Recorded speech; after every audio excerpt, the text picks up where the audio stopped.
flex that, trying to make the fourth base and putting on pressure. Normally it's Zergling Hydra, and that can go into Zergling Hydra, Roach, Viper, or it could switch over to Mutalisk. It's really stylistic and dependent on the player. Game 1 has begun. It's time to kick off the playoff matches of the day. In 12 hours, we will crown a champion. Will it be one of these two? Oz or Soulkey? Spawning in the top left-hand corner, always known as a strong player, but never a champion. Can he break the mold today? From Evil Geniuses, it is Oz!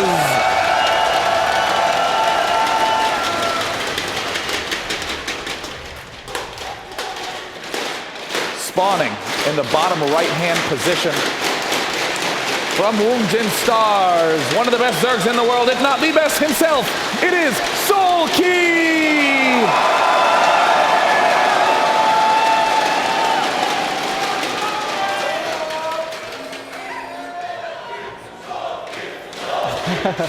Huge support for Soulkey in the crowd.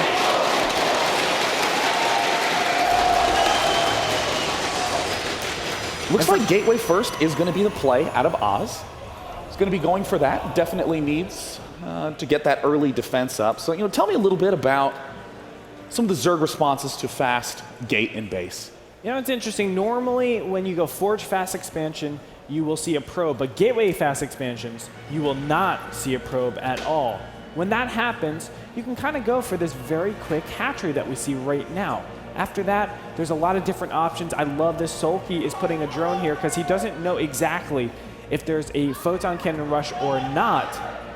And from here, this is a standard opening, getting the gas hearse before the pool, but he definitely could have gotten for that third hatchery as you were talking about in the pregame show. Yeah, this is an extremely cautious opening from Soulkey. He's essentially straight predicting that his opponent wants to be going for a very, very fast gateway first. Pretty bold play from Soulkey, but this isn't just a derp, let me get fast Zergling speed so that way I can get early defense against what I hope he's doing. Yeah. This almost certainly means that Soulkey is going to be going for a fast +1/+1 on his Zerglings. And this is a common style that we see all the time in Belshir Vestige. Kind of sidesteps that big mid-game attack when a lot of Sentries, Zealots, Immortals, whatever it might be, attacking into the third base. What you do is you're able to prioritize more quality units so you don't have to have such an excess of units and not really be aggressive. Because if you attack, you're always attacking up a ramp or down a narrow hallway. Everything just doesn't look good for Zerg. So a lot of times Protoss, if they're up against regular 3-hatch play, they can just get a lot of units and say, hey, no problem. I can just wait until mid-end game and win the game at that stage, because this map really doesn't feature great Zerg attacking play. So it looks like we see the Nexus going down. Sentry first is kind of an interesting choice. Normally we see a little bit more aggression out of Oz, like a Zealot Stalker type of play, but this Sentry indicates that he wants to save up to do a more aggressive Warp Gate-based attack. He saves the funds, throws down gateways, and the most common opening we see on this map is the 3 Warp Gates at the front for a total of 4. But not going to be so good against Soulkey, who's already elected to go for the 2-hatch. But look at this, he's building 2 gates in the back of his base. Interesting. I'm wondering why he does that.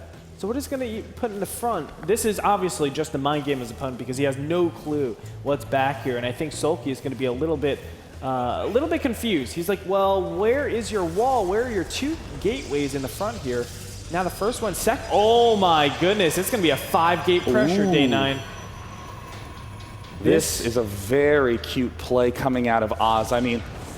As Soulkey, do you think, well, maybe there's a Sentry at the ramp already. Nope, denied.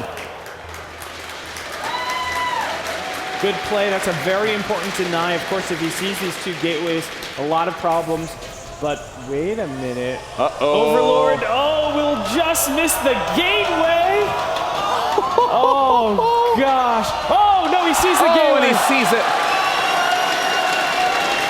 In the nick of time, he spots it, but I don't know if it's going to be in time. Down here on the bottom side, Oz is already going to be up against a wall. Soulkey did, in fact, decide to go for a very swift third after he got this expansion up. This means it is the minimum amount of units to defend. To get your fast third hatch up means a huge extra set of larva, and that larva is not going to be present against 5 gates of aggression. Oz, though, is cutting a lot of corners to pull this off. 31 probes, no probes in the production queue. That means that Oz is more or less needing this attack to succeed. He did let his third base finish. I think this is just to buy him a little bit of time because he does not want Oz going into the natural base. Right now, Oz just has the ability to crush his opponent as 10 roaches are out on the way. That's going to be the saving grace. So I do believe Oz will be able to get the third base and maybe just recall out of here. The question is, how much economic damage did he do to himself by doing this attack? It looks like he's actually pretty good. That's a great point to bring up, Andre. This probe needs to react fast. No! Soulkey sweeps into the natural expansion. Great counter attack so far. There is a single stalker over here, but Soulkey is just overrunning his opponent. The third base did go down. Soulkey doing just such a great job at maintaining.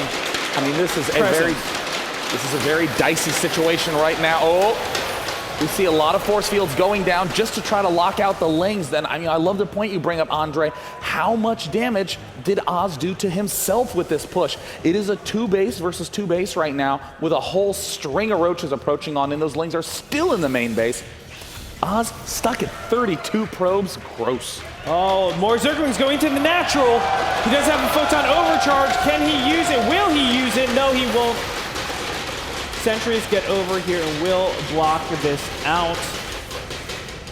And everything is going to stabilize a little bit here for Oz. Oh, again. You thought walking into a sliding glass door hurt. Try a force field. Oz now in prime condition to defend himself. Now that that photon overcharge is up, Soulkey, meanwhile, back home, looks to be going straight into Hydralisks. This is a very smart choice. Hydralisks are relatively cheap on larva. You don't need a lot of queens, don't need a lot of econ to throw out a good 12, 15 of them very quickly. And given that Oz is stuck on gateway tech for a little bit of time, it means that it's an extremely safe move from Soulkey. Yeah, the tech for Oz is just so far behind. That's what it comes down to, and he knows this. If he goes into tech right now, he's just assuming the loss. He's just going to try to put pressure on the already high sentry count that he has. Oh, well, Oz said if at first you don't succeed, try again. 2 more gateways going down in the back of Oz's base. He is going to be supremely aggressive in this spot. And I don't dislike this choice either. Like you said, sentry-based attacks are going to be extremely powerful. And on this map, it's already thrown down, what, 7, 8 in those early stages? Look at the energy on those. And it's 13 sentries. How do you deal with this as a Zerg in the beginning stages? You just need to overwhelm your opponent. Sentries actually cost a lot of gas, and when you factor that in, that means the stalker count is pretty low in this beginning stage, but he will try to warp in as many stalkers as possible. Again, going for this counterattack. Zealot's being warped in. A nice warp in. And this is going to be enough nice force fields to start things off. Roach is getting caught way out of position, and that's going to be a bunch of free units for Oz. Amazing force fields. Keep the Hydras away, keep the roaches in, and this is the last thing this Soulkey wanted. He has to replenish those roaches. He lets all of them die, and Overlord floats over.